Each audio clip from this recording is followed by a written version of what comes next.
ประชาชนชาวเขมรลั่นไทยห้ามเข้าประเทศอย่าหวังว่าจะได้เหยียบแผ่นดินเขมรอีกส่วนฮุนมาเน็ตนายกรัฐมนตรีกัมพูชา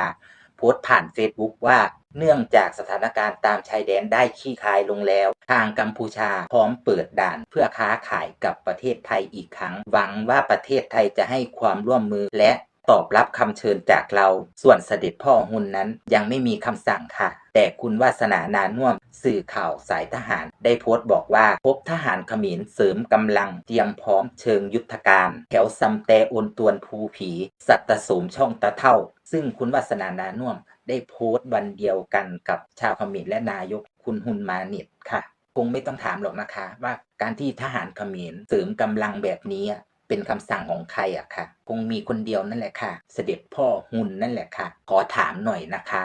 ประชาชนนายกแล้วก็พ่อนายกเนี่ยอยู่ประเทศเดียวกันหรือเปล่าคะทำไมถึงได้พูดกันไปคนละทิศละทางแบบนี้ค่ะ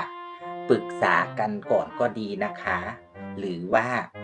ไม่มีใครฟังใครแล้วคะถึงออกมาแบบนี้อะค่ะฮุนมาเนี่ยถามเสด็จพ่อหรือยังคะที่ออกมาโพสต์อยากเปิดด่านนะคะ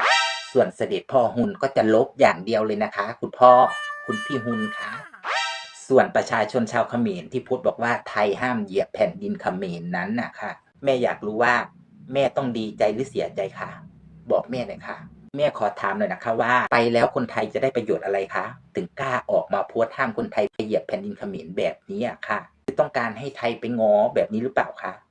แล้วคนไทยต้องง้อเพื่ออะไรคะหนูคะก่อนที่จะเอาตรรกะความคิดแบบนี้มาห้ามคนไทยเข้าประเทศกัมพูชาหนูต้องคิดก่อนนะคะว่าประเทศของหนูมีความสำคัญต่อการดำรงชีวิตของคนไทยหรือเปล่าและมีอำนาจสามารถส่งผลกระทบต่อคนไทยได้หรือเปล่ามีศักยภาพพอที่จะทำให้คนไทยต้องไปง้อคุณหรือเปล่าค่ะแล้วค่อยมาพูดแบบนี้นะคะการที่พวกหนูห้ามคนไทยเข้าประเทศกัมพูชาถามคนไทยก่อนไหมคะว่ามีใครอยากกลับไปเหยียบหรือเปล่าค่ะที่ผ่านมาคนไทยเข้าไปประเทศกัมพูชา 90%คือไปในนามนักท่องเที่ยวหมดนะคะและการที่คนไทยไปเป็นนักท่องเที่ยวคือคนไทยเอาเงินไปให้พวกคุณค่ะ